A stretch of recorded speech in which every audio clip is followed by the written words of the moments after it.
हे बघा गुरु माऊली हस्ते कॉर्नर कॉर्नर असं आहे तर बघू शकता तुम्ही. आणि इथला ऍड्रेस आहे फक्त आणि फक्त राजगडच्या एकदम पुलाच्या एकदम खालीच आहे. तर बघू चला आपण ओनरशी बोलूया. नमस्कार दादा. नमस्कार. तुमचं नाव काय? माझं नाव सतीश तायडे. सतीश तायडे. सतीश तायडे. तर आपला कसं म्हणजे कसं सेटअप करण्याचं तुम्ही केलं आणि किती महिने झाले? आता मला या जानेवारीचे 1 वर्ष होते. 1 वर्ष. हो.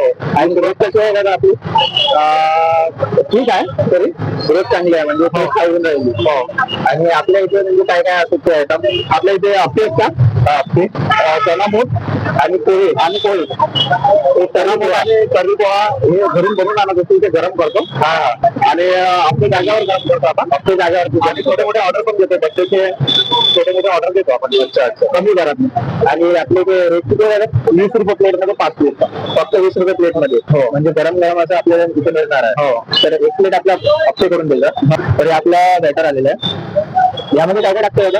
त्याच्यामध्ये कांदा, सांबार, अद्रक, त्याच्यानंतर हे जनरली जे वापरले जाते आणखी असतात त्याच्यामध्ये बरेच इन्ग्रेडियंट्स असतात.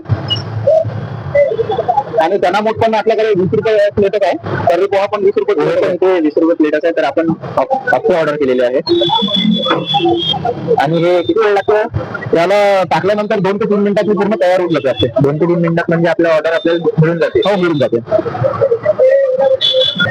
आणि याच्यासोबत कोणती चटणी वापरली जाते? याच्यामध्ये राहते चटणी.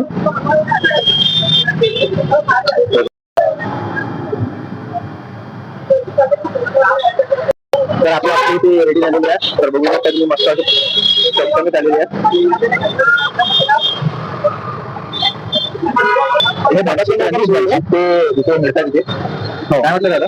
आपण कस्टमरच्या रिक्वायरमेंट नुसार आपण त्यांना क्रंची पण देतो. सॉफ्ट लागले तर सॉफ्ट पण देतो. आता हे मधातला हे आहे तर मधात लवकर होऊन जातात. ते बाकीचे जे आहे यांना थोडा वेळ लागतो म्हणून. तर आपले जे हप्ते रेडी झालेले आहेत. एका पीस मध्ये एका प्लेट मध्ये 5 असे हप्ते मिळतात. 5 पीस आणि एकदम क्रंची क्रंची. तर आपली चटणी आलेली आहे.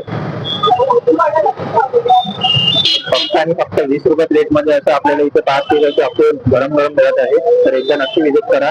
फक्त आणि फक्त इथला ऍड्रेस आहे राजापेठ एकदम पुलाच्या एकदम खाली गुरु माऊली हप्ते सेंटर मध्ये. तर एकदा तुम्ही एकदा नक्की विजिट करा दादाकडे.